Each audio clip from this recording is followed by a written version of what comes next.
copyright video တွေမှာ YouTube အတက်နေပြီးတော့ပတ်စံရလာနောက်ပြီးတော့ဘယ်လို video တွေက copyright နေတာလဲ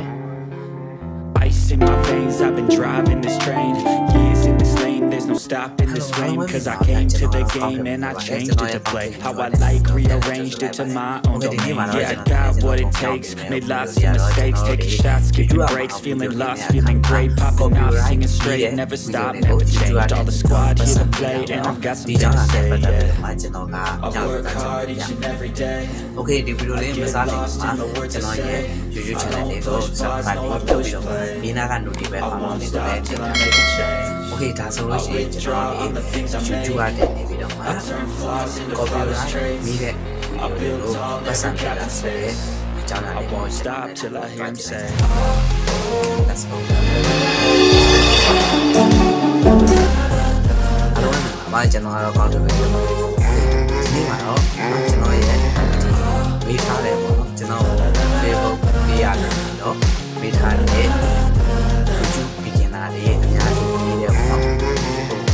မသိဘူးနေတာက 6 a.m. and I'm up again. I got tired eyes, need a cup of blend. That's right. In the AM, that's my only friend. No light, just the sun coming up on the horizon. I lose track of time, yeah. I move fast and climb. A new class divine, yeah. True passion shines, and I'm through passing time. I choose stacking dimes. Just lose half the time while I move past the vibe. I work hard each and every day. video တွေကို shoot လုပ်တဲ့အခါမှာ copyright နေပါတယ်အဲ့တော့တစ်ကျွန်တော်တို့ sound တွေမှာမနော်တခြားသူတွေဒီ mobile video နောက်ပြီးတော့ကျွန်တော်တို့ user video တွေဒီ video တွေမှာဆိုလို့ရှိရင်ကျွန်တော်တို့အနေနဲ့ copyright stop till I hear him say ဟုတ်ပြီပြောချင်တာကတော့ဘောနော်ဒီလိုမျိုး copyright မမိအောင်လည်းဘယ်လိုမျိုးလုပ်ရမလဲဒီလိုမျိုး copyright မမိအောင်ဘယ်လိုမျိုးလုပ်အောင်လဲဆိုရင်ကျွန်တော်တို့အနေနဲ့ mobile video တွေပြောပါမယ် mobile video ဆိုတဲ့အခါမှာဘယ်လိုလုပ်လဲကျွန်တော်တို့ဒီအနေနဲ့ပေါ့နော် video တစ်ပုဒ်ကျွန်တော်တို့အနေနဲ့ဘောက်video ပဲဖြစ်ဖြစ်နောက်တစ်ခုကကျွန်တော်တို့ဒီအစားအသောက် video ပဲဖြစ်ဖြစ် okay ဘယ်လိုမျိုး video ပဲဖြစ်နေပါစေကျွန်တော်တို့အနေနဲ့ပေါ့နော် YouTube မှာ YouTube video YouTube platform မှာကျွန်တော်တို့အနေနဲ့ video တစ်ပုဒ်တင်လိုက်ပြီဆိုတာနဲ့ကျွန်တော်တို့ဒီပေါ့နော်ဒီ YouTube ရဲ့စီမင်းစည်းကမ်းတွေကို line နိုင်ရတော့မှာဖြစ်ပါတယ်ဗျ။ Okay ဒါကြောင့်မို့ပေါ့နော်ကျွန်တော်ဒီ beginner တွေအများစုပေါ့နော်ဖြစ်တဲ့အဖြစ်အများဆုံးကတော့ဘာကြောင့်မိလဲဆိုရင်ကျွန်တော်တို့ဒီတခြားသူတွေရဲ့ video တွေကို music video တွေနောက်ပြီးတော့ကျွန်တော်တို့တခြားဒီ background sound တွေရတယ်နေပြီးတော့မှကျွန်တော်တို့ copyright အများဆုံးမိပါတယ်ဗျ။ Okay ဒီ copyright တွေမမိအောင်ဘယ်လိုမျိုးရှောင်ကြံမလဲဆိုလို့ရှိရင်ကျွန်တော်တို့အနေနဲ့ open video တွေဖန်တီးပါ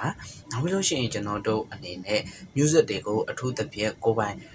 ဖန်တီးတဲ့ music မဟုတ်လို့ရှိရင်မသုံးမဲနဲ့ဒီတိုင်းရိုးပဲပေါ့နော် background music မထားဘဲနဲ့ရိုး original အတန်နဲ့ပြောပြီးတော့မှပေါ့နော်video တွေကိုဖန်တီးပါလို့ပြောချင်ပါတယ်ဗျာ okay ဒီကျွန်တော်ပြောချင်တာကပေါ့နော်ဘယ်လိုမျိုး video တွေက copyright မိတာလဲ video တင်တဲ့အခါမှာ copyright မိတဲ့ video တွေကို YouTube ကတင်နေပြီးတော့ပတ်စံပေးလာပေါ့နော် okay ဒီအကြောင်းအရာလေးကိုမျှပြီးတော့လာဖြစ်ပါတယ်ဗျာ okay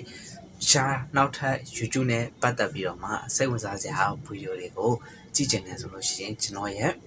KaungHtetYouTube channel လေးကို subscribe လေးလုပ်ထားပြီးတော့မှနောက်ထပ် video episode တွေမှာကျွန်တော်နဲ့အတူတူကြံတွေ့ဖို့အတွက်ဒီ video လေးရတဲ့နေပြီးတော့မှနှုတ်ဆက်လိုက်ရနော်